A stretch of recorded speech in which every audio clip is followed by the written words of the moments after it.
ওরা উপলব্ধি শিশু সদনের প্রাণ। জন্মের পর একটি শিশু যখন সবচেয়ে অসহায় অবস্থায় থাকে তখনই তারা এসেছে এই ঠিকানায়। কেউ বা এসেছে আরও একটু বড় হয়ে। এখন উপলব্ধি শিশু সদনে এদের আশ্রয়, এদের পরিবার।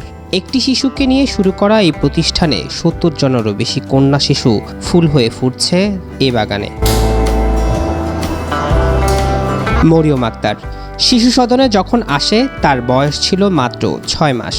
ডাস্টবিনের পাশে বস্তায় মোড়ানো অবস্থায় কেউ ফেলে গেছে তাকে। প্রাণোচ্ছলে এই শিশুটির বয়স এখন ৪ বছর, যেন সে সবার ছোট বোন। ২০১২ সালে একে একে আসে আরও ৬টি শিশু। এদের মধ্যে এসেছে অনেকে ৩০ দিন বয়সেও। এ বয়সের একটি শিশু তার জন্য যা যা প্রয়োজন তার সবটুকুই নিশ্চিত করছে উপলব্ধি। ২০২৩ সালে স্থান পরিবর্তন করে আলাদা পরিবেশে আসে শিশুরা। ঘুম ভাঙার পর থেকে রাতে ঘুমানো যাওয়ার আগ পর্যন্ত চলে চমৎকার ছন্দে তাদের জীবন। সকালে স্কুলের পড়াশোনা শেষে বিকেলে চলে বিভিন্ন ইভেন্ট, কেউ গান, কেউ নাচ, দল বেঁধে খেলা, হই হুল্লোড়।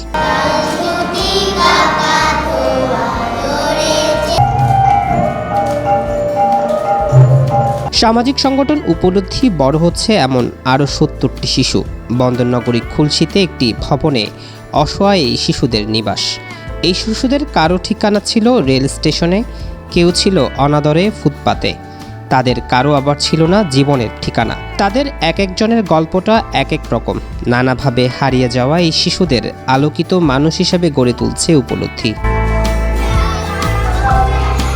প্রতিষ্ঠানে শিক্ষা, খেলাধুলা, সাংস্কৃতিক কর্মকাণ্ড তুলে ধরছে তাদের। আছে লাইব্রেরি, খেলার মাঠ সহ নিজস্ব ক্যাম্পাস।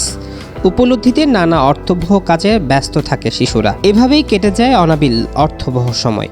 সৃজনশীল পরিবেশনায় সাফল্যের ছাপ রেখেছে বিভিন্ন প্রতিযোগিতায়ও। এসব বোন এতগুলো বোনের সঙ্গে থাকা খুব মজাদার।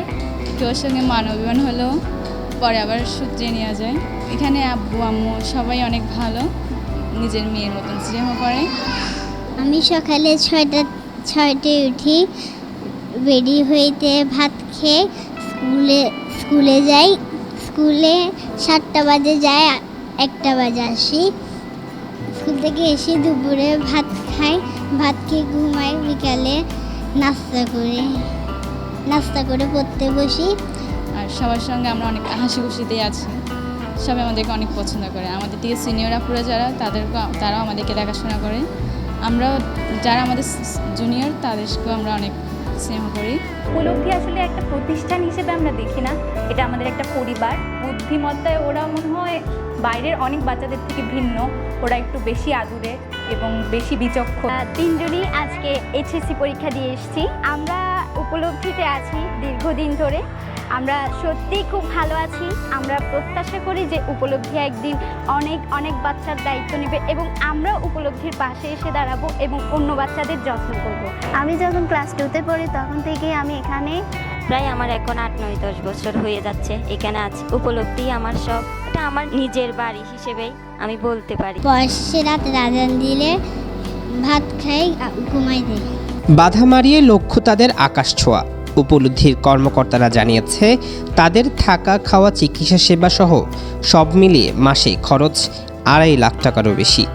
হৃদয়বান মানুষদের আর্থিক সহযোগিতায় খরচ চালান তারা। শিশুর ঠিকানা ফুটপাত, রাস্তা আর না, এই স্লোগানকে নিয়ে হারিয়ে যাওয়া মা বাবা, হারানো শিশুদের নিরাপদ আশ্রয় সৃষ্টিতে কাজ করছে এখানকার উদ্যোক্তারা।